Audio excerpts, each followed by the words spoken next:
put the remains of the UFO in a well. Well, Could you imagine that well doesn't just that water? It is spread by a spring. So if you put something that's highly radioactive in it, how long is it going to take to migrate into the water sources around there where people were getting sick? Pretty fast. Exactly. Yeah, and fast. Now, one of the other theories was, because that was in 1897, I believe, it was that the judge came up with a hoax and a publicity thing to generate more money or something for the town or something. I don't know. That was one of the theories, but I think something really happened there because there's just so much. There's so much going on with the well, people getting cancer, the grave being moved, and because I do think something really happened there.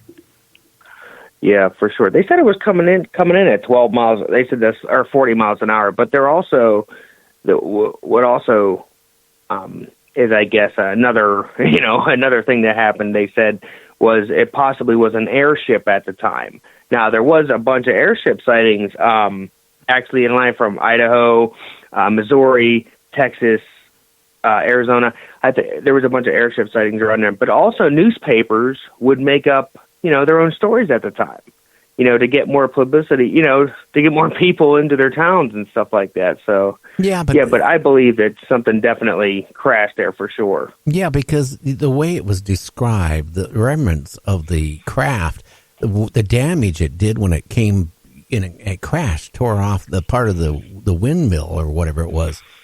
And you have to understand, going back in the 18s, whatever, okay, how would the people respond? They didn't know what airplanes look like. They had no idea. Nope. And most of the ideas, what they saw in balloons, and especially that part, were balloons. The balloons like we have now, not the, like the durables, like the early 1900s or the 1898s, like in France and Germany was working on. So, I mean, think about that. I mean, I would think that people would panic, and they probably because of they were a religious community, maybe they thought they were demons from hell. Yeah. For some reason, another sighting that reminds me of that one is the 1941 Cape Girardeau crash, where I guess the Reverend, gave the last rites to the victims of a crash, and they ended up being aliens. And I guess at one point a couple of firefighters held one up to take a picture with, and I guess the priest or the Reverend, or I can't remember his title, but I guess he actually had the picture, and for a long time, and I guess it was actually ended up getting lost, or he gave it to a family friend, and a family friend lost it. But you guys know the case I'm talking about, correct? Yes. Yeah. Okay. Yeah, that's another one. It just there's no crash evidence. You know what I mean? We're just going off of a lot of people's words. That's another one to me that's might as well be as old as the 1897 Aurora one. Well, let's move up to Roswell. Now, I've done a lot of research on Roswell. I probably done a lot more than a lot of people have because I've been doing years of talking to this stuff. So I have to, be able to converse with guests. I have to know a lot. I have to read a lot. I have to do a lot of research. Now, I saw pictures that was taken after World War II of the Roswell area. Okay, I've seen pictures where that supposedly the UFO crashed, what it looked like before and afterwards by aerial photographs. I can tell you this, at that time, the military, it was the Army, I don't even know if the Army Air Force was there yet, but I think it was. They were, experimenting with radar. The radar back then transmitted and received back on low frequencies, not high frequencies. Completely different than what it is today. They had numerous radar stations that were set up daylight hours only, all around that area. Now, again, maybe that radar caused a UFO because the frequency they operated on could have caused a problem with its navigation system. We don't know. But I can tell you this. If it was a weather balloon, and I've said this repeatedly, I don't see a weather balloon taking out hundreds of feet of trees, timber, and also making a trench behind it as wide as this was. Now, yes, I do believe something happened there.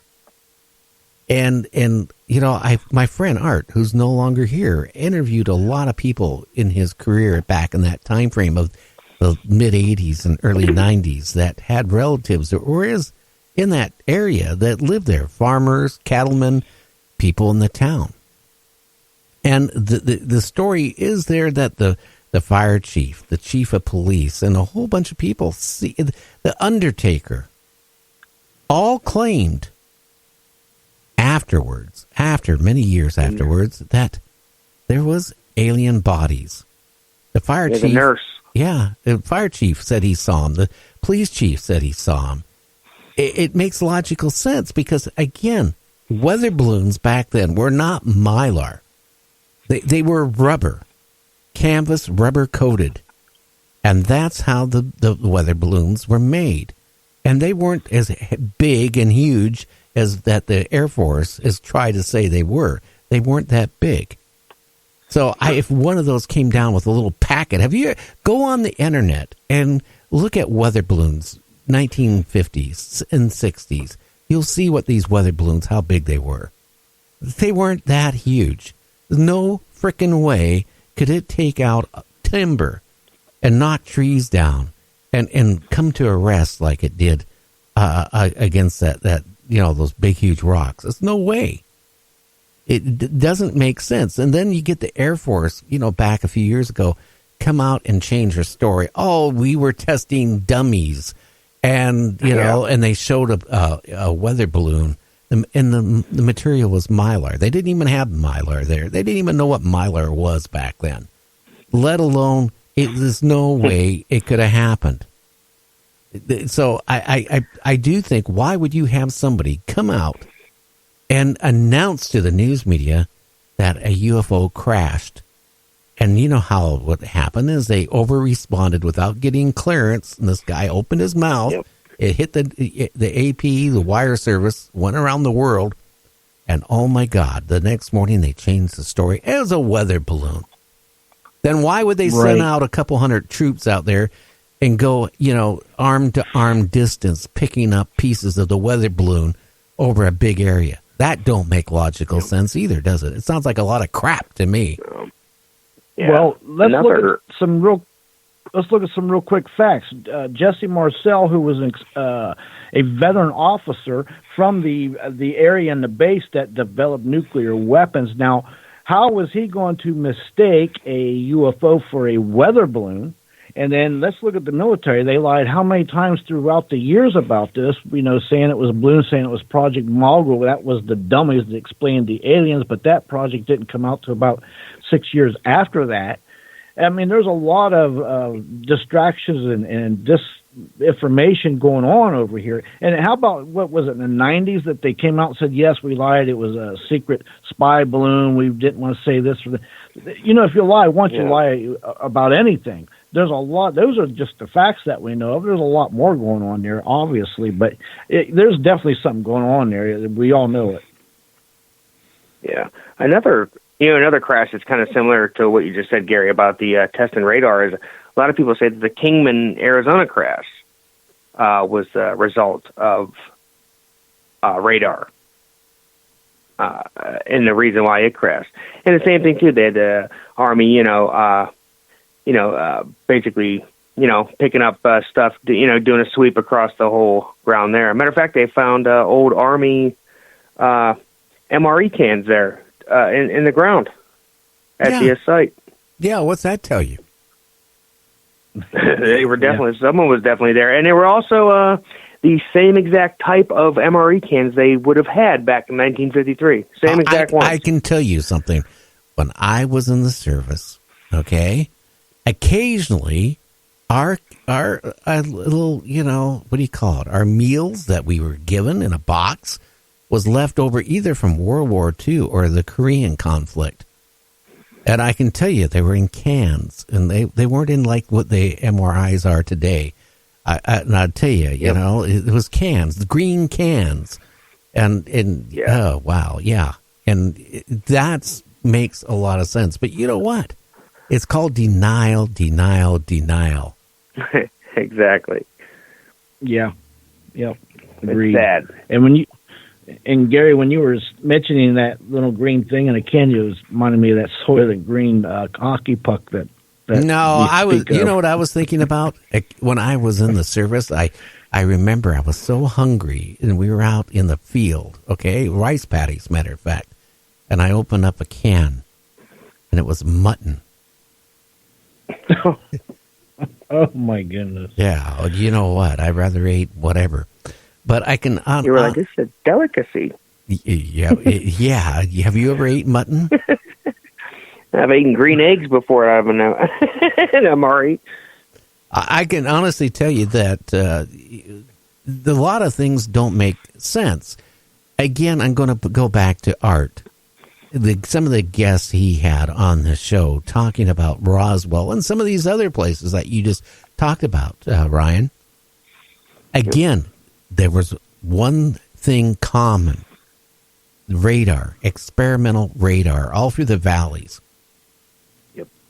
And I think that's what caused the crash. I really do. Yeah. And they can sit there and deny it. Here's the problem I see. We've been lied to so long that they can't come out and tell the truth. Not now. Because if they, you know, maybe someday they will. The disclosure might happen. Maybe disclosure needs to happen at Roswell and a few other places it has happened. That's where we need our disclosure. But they're not going to. If you lie all the time, what do you think Project Blue Book was? That was just a cover-up. Basically to try to, give disinformation. Calm us down. Yeah, disinformation. Whatever time somebody gave a report on Project Blue Book, you know, and the Air Force came out and investigated it, you know, they made the person feel like they didn't see anything. It was kind of like their imagination. I've talked to people that at that time frame actually gave reports to these officers in Project Blue Book. And they went away convinced that they never saw nothing. Anyway, we need to go on a break. And after the break, we'll have the news with James. And then we'll continue on about UFOs with Ryan, James, and myself. Who am I? I'm just a talk show host. It enjoys you, the listeners. So we'll be back right after this.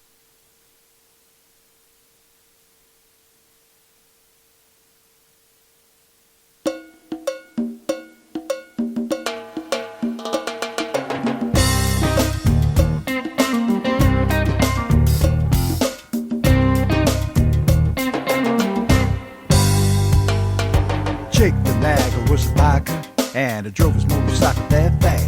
He drove a big chop hog with a gang cousin's jacket, and he ran down citizens for laughs. He had an old lady named Petula, packed an automatic 45 gun. They had just come up from California, where they shot 6 cops for fun. Jake thought he was the best there was. Down the interstate he'd roar, till the day he tangled with the county sheriff. They all called 104, 104.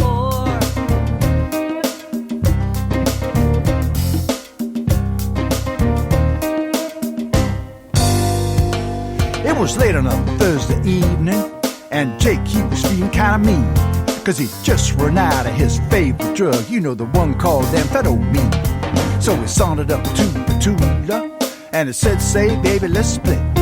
There's a little gas station on down the road that might be fun to hit. So they drove up to the station, and they both jumped off and takes a ride.